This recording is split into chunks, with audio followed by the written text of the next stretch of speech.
سلمان صاحب کیا لگتا ہے آپ کو؟ ایک تو یہ ممکن ہے کہ حکومت کے خلاف ایک الائنس بن جائے گا، اور اگر بن جاتا ہے تو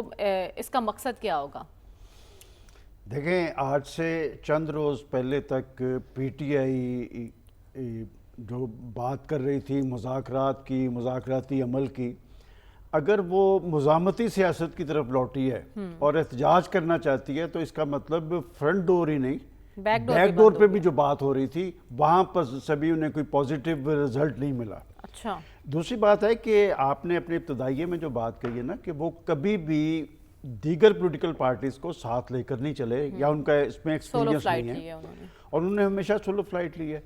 اور بات یہ کہ جن دو بڑی پارٹیز جن کی کوئی میں سمجھتا ہوں کہ ایک سیاسی قوت ہے، ان کے پاس کارکن ہے، وہ جماعت اسلامی ہے یا جے یو آئی ہے، اور میں دونوں کی لیڈرشپ سے اس حوالے سے بات چیت کر کے یہ نتیجہ میں نے اخذ کیا ہے کہ وہ یہ سمجھتی ہیں دونوں پارٹیز کہ بڑی پارٹیز نے ہمیشہ انہیں استعمال کیا ہے، اور جو ہی ان کا ہاتھ پڑا ہے کہیں سے آگے نکلنے کے لیے تو انہوں نے پیچھے مڑ کے نہیں دیکھا۔ اور آپ نے جو کہا کہ جی کیا وہ ساتھ لے کے چلیں گے، دیکھیں مولانا فضل الرحمان اور نعیم الرحمان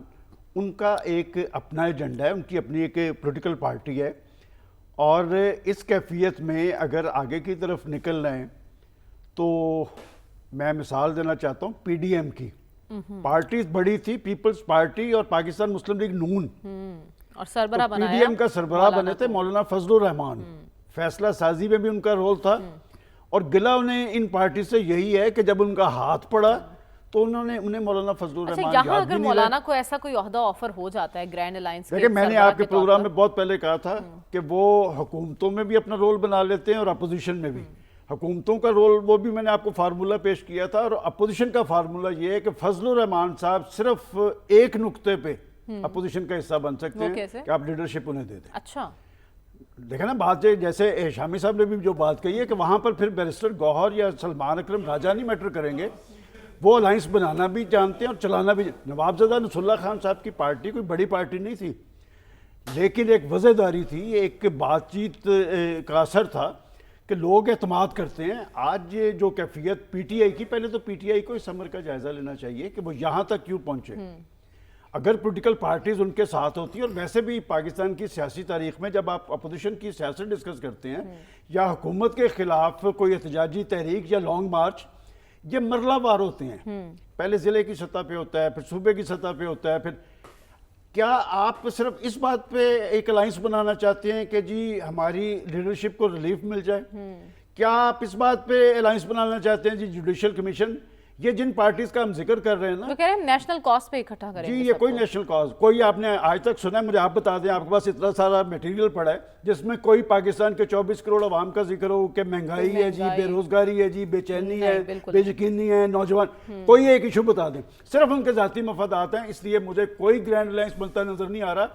اور آپ نے خود ہی یہ بات کہہ دی یہاں پر کہ اچکزئی صاحب کی ایک اپنی اہمیت رہی ہے، اس اتحاد کا تو نام بھی کسی کو یاد نہیں ہے، تحریک تحفظ آئین پاکستان، اور اچکزئی صاحب کو ذمہ داری آپ نے دے دی،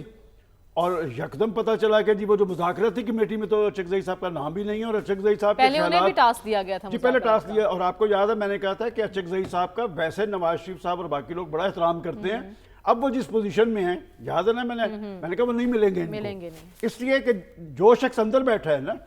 وہ اپنی پارٹی کو لڑوا رہا ہے۔ آپ دیکھ لیں سارا یہ جو کچھ ہو رہا ہے کہ کس شخص پہ اعتماد کر رہا ہے، کسی ایک بندے کا نام لے دیں کہ یہ شخص ہے جس کی یہ گارنٹی دینے کے لیے تیار ہے۔ آپ یہ کہنا چاہ رہے ہیں پی ٹی آئی ایک دفعہ پھر اپنے آپ کو بند گلی میں؟ میرا خیال ہے دیکھیں، میں جو صورتحال وہ جو مزاحمتی سیاست، دراصل وہ جنہیں پریشرائز کرنا چاہتے ہیں نا وہ پریشرائز نہیں ہوں گے۔ وہ جیسے آپ نے اپنے ابتدا میں کہا کہ انہوں نے اپنے سارے ٹیکٹرز استعمال کر لیے ہیں پاکستان کی حکومت اور پاکستان۔ اور ایک بات دیکھیں کہ حکومت کو اتنی پریشانی کیوں نہیں ہے؟ اس لیے کہ حکومت کو پریشانی اس لیے رہی ہے کہ انہوں نے لڑائی ایسی جگہ مول لے لی ہے کہ پہلے تو وہ بھگتے ہیں۔ دیکھیں پیپلز پارٹی اور مسلم لیگ نون، لڑائی ان سے نہیں ہے، لڑائی اسٹیبلشمنٹ سے ہے، اور بات ہے کہ آپ تو اسٹیبلشمنٹ کی پیداوار تھے، ان کے ذریعے آپ مسلط اقتدار پہ پہنچے، آپ نے معافی نہیں دی کسی کو۔ اور اب بھی آپ دیکھ لیں کہ یہ میں نے کل بھی آپ کو یہ بات کہی تھی کہ یہ جو ان کی مذاکراتی کمیٹی ہے یہ 100% مذاکرات چلانا چاہتے تھے، اچھا،